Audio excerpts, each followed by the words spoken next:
Breaking news, the White House facing fresh accusations against the president, and the word criminal is being attached to Joe Biden's name per a witness who has come forth. I'm Harris Faulkner. You are in the Faulkner Focus.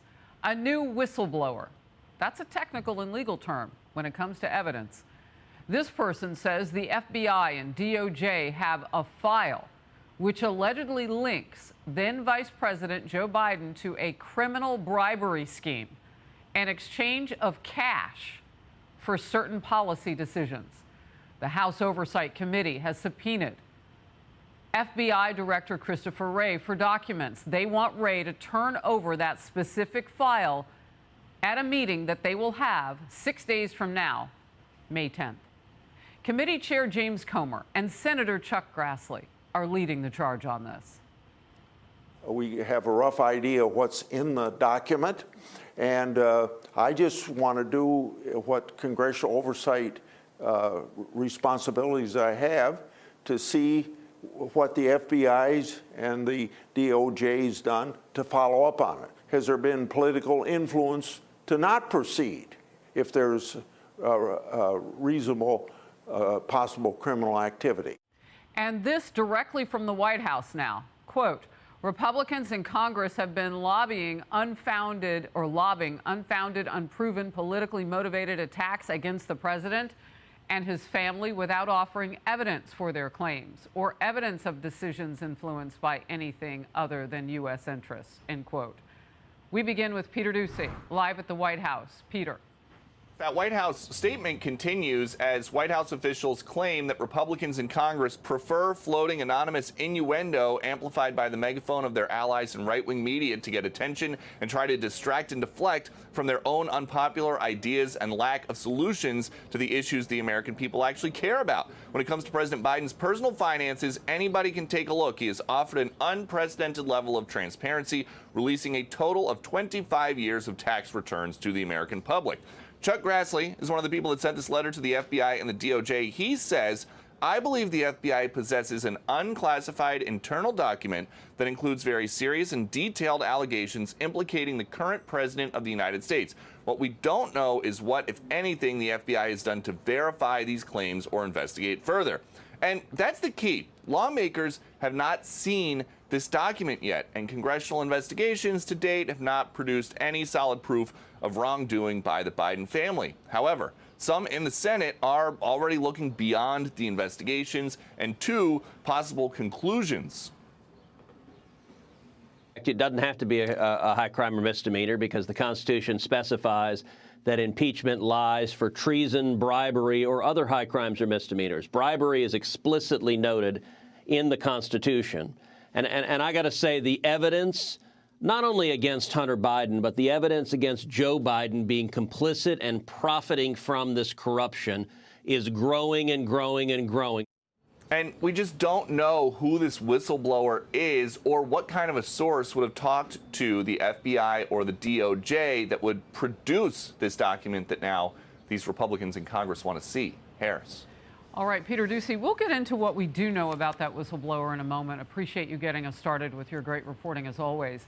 The New York Post with wordplay goldmine here. Their cover today, Joe Bribin. Ben Domenech, Fox News contributor and editor-at-large for The Spectator. So, Ben, you see Republicans, and Senator Grassley has quite the reputation for how he handles so meticulously investigations. So we don't know all of what he has yet. But a lot of confidence coming from Republicans that he's got something, tying evidence into what could be charges against the president. Look, Chuck Grassley has an excellent reputation when it comes to his meticulous approaches, as you just said. He's someone who does these things not in a fly-by-night manner and doesn't get out over his skis when it comes to the claims that he's willing to make. And that's why I think he's being very careful in what he's saying here about what he knows and what he believes is in this file that they are requesting. Keep in mind, just in the larger picture of things, Harris, we saw the full weaponization of so many different aspects of lawfare against former President Trump. We continue to see it used against him in very aggressive investigations where the investigations themselves were designed to disrupt his administration.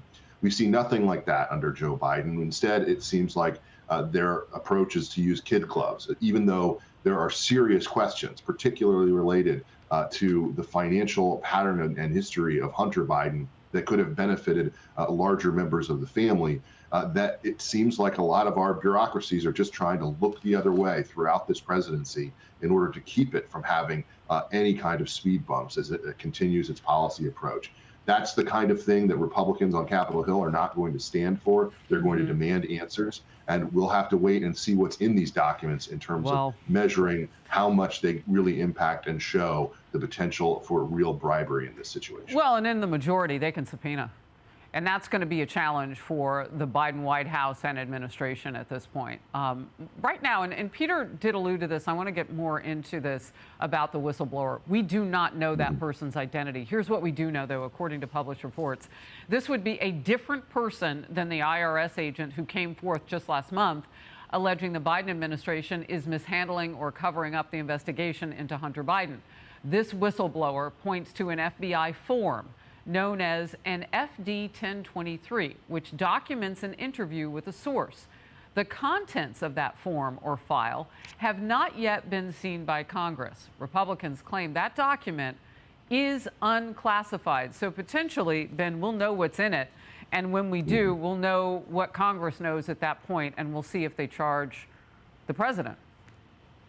Well, certainly, I think one of the things that is of note here, just given the fact that we have these different tracks with different whistleblowers, is that, related to Joe Biden, I think a lot of us have said, look, maybe there's proof of some unethical activity when it comes to the financial side of things, the implication that potentially that he was involved to a greater degree or aware of things that Hunter was doing that could potentially be illegal.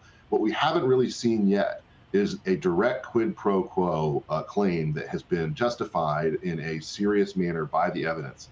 This could change all of that. It could be something that could change the conversation about whether there was a direct line between financial benefits for Joe Biden or the Biden family and decisions that he was making or influencing while in office. That's a completely different level of serious offense. And it's something that the Congress will obviously respond to. Well, and it doesn't have anything to do with Hunter Biden and his shady business deals. I mean, that becomes a side hustle that is quite potent if the president is shown to have behavior that would be consistent with a crime. We don't know what we don't know yet. I do say this. Democrats are watching this, too. Fox News contributor Richard Fowler was on my Power panel yesterday, and he made an interesting point. I mean, even if it means subpoenaing the president, look at this. What you have happening here over and over again is Republicans pointing to this drip, drip, drip worth of evidence on Hunter Biden. And my point here is if you have it and you have all this evidence, call a hearing. Subpoena Hunter Biden. You have the power to subpoena. And when you're done subpoenaing him, send recommendations to the Justice Department who have an investigation open against him. Yeah, and he went on to say, because I asked him, well, would you want to see the president subpoenaed? And Richard said, yeah, whatever it takes to stop the drip, drip, drip. Now, there are two lanes why that might want to be the case, right? They're trying to get ready for a presidential campaign that could win re-election.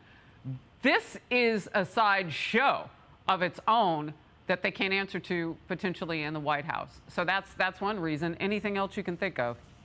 Well, I think that the other thing is that they're learning from the mistakes that Democrats made over the past several years when it came to dealing with former President Trump, that they kind of rushed ahead with a lot of hearings where they didn't really know what the answers to certain questions were going to be. They created sideshows without actually getting into the nitty-gritty of issues, in large part because there was nothing there to be found, no actual evidence to support the kind of claims that they were making. I think this time around, Republicans want to get their ducks in a row. They want to know what they think actually happened before they start asking those questions of Hunter Biden and others who should be called and should be subpoenaed. I agree with Richard Fowler on that as soon as possible. Ben Domenech, always great to have you in focus and get us started here with our first guest of the hour. Thank you. Great to be with you. Hey everyone, I'm Emily Campagno. Catch me and my co-hosts Harris Faulkner and Kaylee McEnany on Outnumbered every weekday at 12 p.m. Eastern, or set your DVR. Also, don't forget to subscribe to the Fox News YouTube page for daily highlights.